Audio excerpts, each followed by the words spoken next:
Hey there, I'm your friendly neighborhood storyteller, and boy, do I have a tale for you today. It's about a time when everyone spoke the same language. Can you imagine that? Our story begins in the land of Shinar, where Noah's descendants settled after the Great Flood. Let's zoom in on the Babelson family, shall we? Kids, come look at this view! We can see for miles from up here! It's beautiful, dear, but don't you think we're building this tower a bit too high? Higher, Dad! Let's build it all the way to the sky! Yeah, we'll be able to touch the clouds. The Babelsons weren't alone in their excitement. The whole community was buzzing with energy and ambition. Fellow citizens of Shinar, we have a grand vision to build a tower that reaches the heavens. Hurrah, let's do it.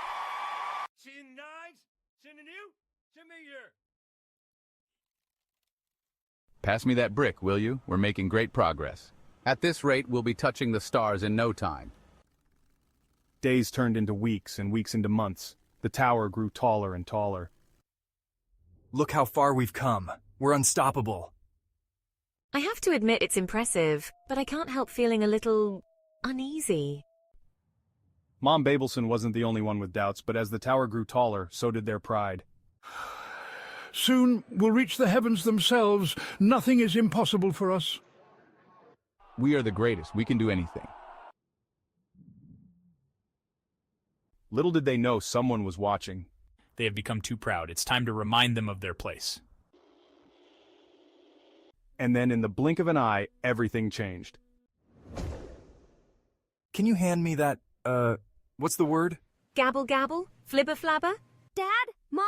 Why are you talking funny? I don't understand what anyone's saying. Confusion spread like wildfire. The once united people could no longer understand each other. Bippity boppity, zim zam zoom.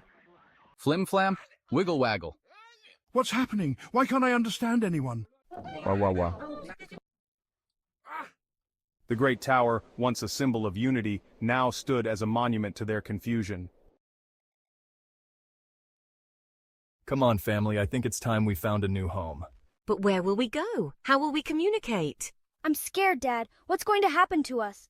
Will we ever understand each other again? And so, the people of Babel scattered across the earth, taking with them new languages and the beginnings of diverse cultures. Look over there, a beautiful valley. It looks perfect for a fresh start. The Babelsons, like many others, set out on a journey to find a new place to call home. As they settled in their new home, Hello? Is that right, Dad? That's it, son! You're getting it! they began to learn and adapt to their new language. The tower became known as Babel, which means confusion. But from this confusion came the beautiful diversity we see in our world today. Languages blossomed like flowers in a garden, each one unique and beautiful in its own way. And though they couldn't always understand each other's words, people learned to communicate through kindness and understanding. So next time you hear someone speaking a different language, remember the Tower of Babel and how sometimes a little confusion can lead to wonderful new beginnings. Thanks for watching. If you enjoyed this tale, don't forget to like, subscribe, and share. Until next time, this is your friendly neighborhood storyteller signing off.